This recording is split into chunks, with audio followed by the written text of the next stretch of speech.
Hello everyone. आज की class में आप लोग सीखेंगे cost category and cost centre का यूज कैसे करते हैं और क्यों करते हैं। चलिए देखते हैं। उसके लिए हमें करना क्या है ना, अपना कंपनी ओपन करना है। कंपनी ओपन करने के बाद आपको कीबोर्ड पे F11 प्रेस करना है। F11 प्रेस करने के बाद आपको अकाउंटिंग फीचर्स में चले जाना है और अकाउंटिंग फीचर्स में जाने के बाद आप यहाँ पे देख सकते हैं कि cost and profit centre management group के अंतर्गत मेंटेन कॉस्ट सेंटर है। हम इसको यस कर लेते हैं और इसी में हमें क्या करना है ना कि maintain more than one payroll या कॉस्ट कैटेगरी, हमें इन दोनों को यस कर लेना है और कंट्रोल ऐसे एक्सेप्ट कर लेते हैं। हम इसका यूज़ क्यों करते हैं तो चलिए वो समझ लेते हैं। हमारे जितने भी इनडायरेक्ट एक्सपेंसेस हैं या डायरेक्ट एक्सपेंसेस हैं उसको मैनुअली रिकॉर्ड करने के लिए हम cost category and cost centre का यूज़ करते हैं। अब जैसे कि मान के चलते हैं कि मेरा कंपनी में एम्प्लॉय को सैलरी देते हैं या वेजेस देते हैं, तो सभी डिपार्टमेंट्स बाय डिपार्टमेंट हम उसको सैलरी या वेजेस देते रहते हैं। अब जैसे कि मान चलिए मेरे कंपनी में कोई किसी प्रोडक्शन लाइन में है, कहीं पे मार्केटिंग चल रहा है, कहीं पे मैन्युफैक्चरिंग चल रहा है, कोई सेल्स डिपार्टमेंट में है, तो हर एक डिपार्टमेंट में अलग अलग एम्प्लॉय होंगे, कहीं पे मैनेजर होंगे, कहीं पे सुपरवाइजर होंगे, तो हर एक जगह अलग अलग है। तो हमने यहाँ से फंड दिया है कि हाँ सैलरी का फंड हमने दिया है, मान के चलते हैं कि हाँ 1 लाख रुपये हमने सैलरी दिया है। अब किस एम्प्लॉय को कितना सैलरी गया है तो हर एक एम्प्लॉय को अलग अलग आप उसमें डिफाइन करके दिखला सकते हैं कि आपने इस एम्प्लॉय को इतना सैलरी दिया है, इसको इतना सैलरी दिया है या फिर इसको इतना वेजेस दिया है। यानी जो भी आपके एक्सपेंसेस हैं उसको रिकॉर्ड करने के लिए मैनुअली अलग बाय अलग, यानी कि सेंटर बाय सेंटर हम अगर रिकॉर्ड करना चाहते हैं तो cost category and cost centre का यूज़ करते हैं। ठीक है, तो हमने उस फीचर्स को एनेबल कर लिया है। जैसा कि हमने कीबोर्ड पे F11 प्रेस करके अकाउंटिंग फीचर्स में जाने के बाद आप यहाँ पे देख सकते थे कि मेंटेन कॉस्ट सेंटर और यहीं पे maintain more than one payroll या कॉस्ट कैटेगरी। कॉस्ट सेंटर यानी कि किस में कितना खर्चा हुआ है वो ले लेंगे। अब किसका कैटेगरी क्या है वो भी हम यहाँ पे डिफाइन कर लेंगे। चलिए कैसे होगा अब देखते हैं। हमें जाना है कहाँ है, तो यहाँ पे अकाउंट्स इन्फॉर्मेशन पे चले जाना है। अकाउंट्स इन्फॉर्मेशन में जाने के बाद आप यहाँ पे देख सकते हैं कि cost category and cost centre दोनों का नाम यहाँ पे आ चुका है। हम यहाँ पे चलते हैं, सबसे पहले चलते हैं कॉस्ट कैटेगरी पे। हम यहाँ पे कॉस्ट कैटेगरी चलिए क्रिएट करते हैं। देखिए इसमें पहले से ही cost category primary cost category है, हमें यहाँ पे एक न्यू क्रिएट करना है, तो हम यहाँ पे क्रिएट में चलते हैं। अब जैसा कि मेरे पास डिपार्टमेंट में मैन्युफैक्चर डिपार्टमेंट है तो हम यहाँ से ले लेते हैं मैन्युफैक्चर। इसमें भी एम्प्लॉय काम करते हैं, हम यहाँ से ले लेते हैं मैन्युफैक्चर डिपार्टमेंट। हमने एक ले लिया है, हम इसको एक्सेप्ट कर लेते हैं। फिर दूसरा हम ले लेते हैं सेल्स डिपार्टमेंट, तो हम यहाँ पे सेल्स डिपार्टमेंट भी ले लेते हैं और हमने इसको भी एक्सेप्ट कर लिया। मार्केटिंग डिपार्टमेंट, सेल्स डिपार्टमेंट, एक तो मार्केटिंग डिपार्टमेंट ले लेते हैं, हम यहाँ पे ले लेते हैं मार्केटिंग डिपार्टमेंट। हमने इसको भी एक्सेप्ट कर लिया। ये तो हुआ डिपार्टमेंट बाय डिपार्टमेंट। हमने इसका कैटेगरी क्या रखा है, हमने कैटेगरी दे दिया। अब कौन से कैटेगरी में कितना मेरा खर्चा हो रहा है, यानी कि उसमें कितना एम्प्लॉई है, हर एक का कैटेगरी क्या है वो हम यहाँ पे डिफाइन करेंगे।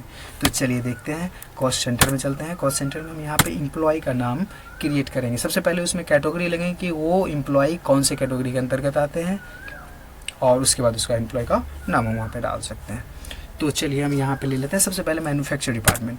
मैन्युफैक्चर डिपार्टमेंट में जैसे कि मेरा मनोहर नाम का कोई एम्प्लॉय है, मनोहर कुमार सिंह, हमने यहाँ पे ले लिया मनोहर कुमार सिंह।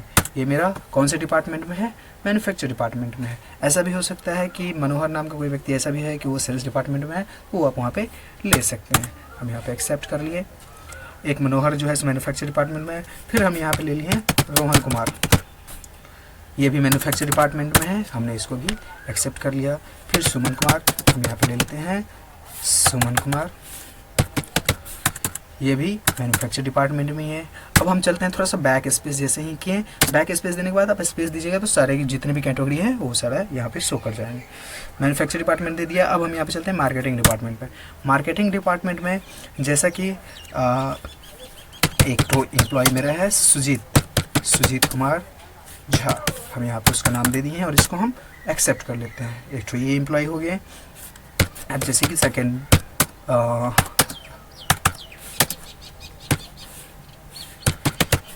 ये एम्प्लॉय है मेरा, हम इसको भी एक्सेप्ट कर लिए। ये मार्केटिंग डिपार्टमेंट्स के हो गए। फिर हम तीसरा चलते हैं सेल्स डिपार्टमेंट में। सेल्स डिपार्टमेंट में हम गए। अब नेक्स्ट नेम में अब जैसे कि कोई दूसरा भी एम्प्लॉय हो सकते हैं, जैसे कि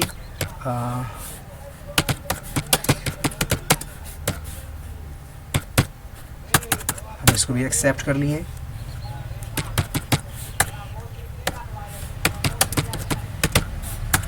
हमने इतना एम्प्लॉय क्रिएट कर लिया है। अब उसके बाद हम यहाँ पे चलते हैं कि हाँ मेरा एक्सपेंसेस हो रहा है, एम्प्लॉय का सैलरी एक्सपेंसेस हो रहा है। हम यहाँ पे सैलरी का एंट्री बनाते हैं। तो एंट्री बनाने के लिए हम क्या करेंगे ना, अकाउंटिंग वाउचर्स में चलते हैं और पेमेंट हम कर रहे हैं। सैलरी हम क्या कर रहे हैं ना, पेमेंट कर रहे हैं। तो हम यहाँ पे F5 से पेमेंट कर रहे हैं। तो हमने यहाँ पे F5 प्रेस कर लिया है। हम यहाँ पे क्या दे रहे हैं, एम्प्लॉय को सैलरी दे रहे हैं। तो हमने सैलरी का लेजर तो नहीं बनाया है, तो हम यहाँ पे Alt+C कर लेते हैं। हम यहाँ पे लिख लेते हैं सैलरी अकाउंट। एक लेजर क्रिएट कर लेते हैं, सैलरी अकाउंट्स। सैलरी हमारे लिए इनडायरेक्ट एक्सपेंसेस हैं, तो हम यहाँ पे ले लेते हैं इनडायरेक्ट एक्सपेंसेस। और आप यहाँ पे देख सकते हैं कि कॉस्ट सेंटर और एप्लीकेबल, हमें इसको यस रखना है। आगे बढ़ते हैं। हमने यहाँ पे एक्सेप्ट कर लिया कि कितना किसका सैलरी है। अब हम यहाँ पे ये मान के चलते हैं कि हम टोटल 2 लाख रुपए सैलरी दिए हैं।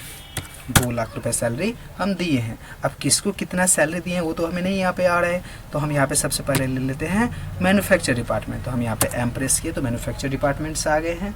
तो मैन्युफैक्चर डिपार्टमेंट में हम कितना सैलरी दिए हैं, किस किस को दिए हैं, तो हम यहाँ पे स्पेस देंगे। तो उसके अंदर में जितने भी नेम होंगे, जितने एम्प्लॉय होंगे मेरे, उस सारे का नाम यहाँ पे आ जाएगा। तो मनोहर कुमार सिंह को आप कितना सैलरी दे रहे हैं, तो वो पहले आप ले लीजिए। तो जैसा कि हम यहाँ पे इसका दे रहे हैं 10,000 रुपये, तो हम यहाँ पे 10,000 ले लेते हैं। फिर उसके बाद स्पेस देते हैं। फिर रोहन का कितना है, तो हमने यहाँ पे रोहन ले लिया। रोहन का कितना है, तो चलिए रोहन का हम मान के चलते हैं कि 30,000 रुपये उसका सैलरी है। फिर उसके बाद नेक्स्ट एम्प्लॉय कौन है, स्पेस देते हैं। फिर सुमन कुमार, उसका कितना है, तो हम यहाँ पे जो मान के चलते हैं कि उसका 20,000 है। तो और भी तो होंगे, तो अभी यहाँ पे तो शो नहीं कर रहे हैं। तो हम यहाँ पे क्या करेंगे ना, यहाँ पे आपको करना ही क्या है ना कि 2 लाख रुपए जो आपने सैलरी दिया है, तो कौन से डिपार्टमेंट, तो मैन्युफैक्चर डिपार्टमेंट में 2 लाख दिए हैं, तो सारे को मिला के 2 लाख रुपए आपको करना पड़ेगा। तो जैसे कि 2 लाख नहीं, मेरा टोटल 50,000 ही हम इसको सैलरी दिए थे। तो हम यहाँ पे ले लेते हैं 50,000 और इसी 50,000 में आप जो है सो आप यहाँ पे मिला के कर लीजिए कि हाँ 50,000 रुपये सैलरी हमने मैन्युफैक्चर डिपार्टमेंट्स को दिया था। फिर उसके बाद यहीं पे आप फिर से सैलरी भी ले सकते हैं। जैसे कि एक तो मैन्युफैक्चर डिपार्टमेंट्स हो गए और लेना चाहते हैं तो आप भी लिख सकते हैं। फिर CR में आपने सैलरी किस में दिया है, तो कैश में दिया है, तो हमने यहाँ पे ले लिया कैश। एक्सेप्ट कर लेंगे। एक तो सैलरी का बन चुका। फिर दूसरा सैलरी जैसे कि मार्केटिंग डिपार्टमेंट्स का देना चाहते हैं, तो हम यहाँ पे ले लेते हैं सैलरी अकाउंट। तो हम यहाँ पे सैलरी जैसे कि 50,000 पहले दे चुके थे। अब जैसे कि दूसरा सैलरी हमने दिया है 70,000 का। आप अलग बाय अलग भी एंट्री बना सकते हैं, यानी कि एम्प्लॉय सैलरी में आप यहाँ पे भी लिख सकते हैं मैन्युफैक्चरिंग एम्प्लॉय सैलरी या फिर मार्केटिंग एम्प्लॉय सैलरी। ये सब आप अपनी सुविधा के अनुसार ले सकते हैं। अब जैसे कि यहाँ पे मैन्युफैक्चर डिपार्टमेंट आ गया है, मैन्युफैक्चर डिपार्टमेंट को हम यहाँ से ले लेते हैं मार्केटिंग डिपार्टमेंट्स। अब जितने भी एम्प्लॉय होंगे यहाँ से आप उसका नाम ले सकते हैं। तो जैसे कि 2 एम्प्लॉय हैं, उसमें 70,000 हमें डिफाइन करना है। जैसे कि मान के चलते हैं इसका 40,000 है। और दूसरा कौन सा एम्प्लॉय है, तो दूसरा है ये सुजीत कुमार झा। हमने इसको भी ले लिया और हमने इसको एक्सेप्ट कर लिया। देख सकते हैं तीनों का अलग अलग हम बना सकते हैं। यहाँ पे सैलरी अकाउंट ले लिए।